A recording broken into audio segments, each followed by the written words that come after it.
Nasabat kan personahes kan Regional Maritime Unit 5 ang labi sa 14 milyones pisong kantidad nin smuggled na sigarilyo. Sa katubigan sakop kan Barangay Marigondon, Piodoran, Albay, alas 3:14 kasubagong maagahon, Nobyembre 21.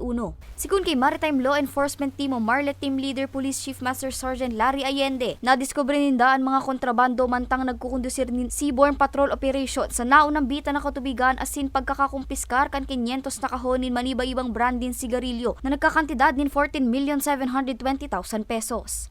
Apuera sa mga kontrabando, kinumpiskar man kan otoridad ang bangka na pigsakayan kan mga sigarilyo. Asin inaresto man ang siyam na individual na sakay na enterong residente kan Barangay Basikaw kan naunang bita na banwaan.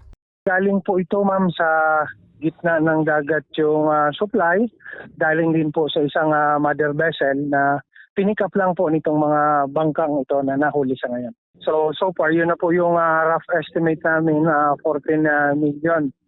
So ito pong bangkang ito na nahuli ay base po sa informations na nakuha namin ay magbababa ng itong mga fake and illegal contraband dito po sa Barangay Marigondon ng Piodoran.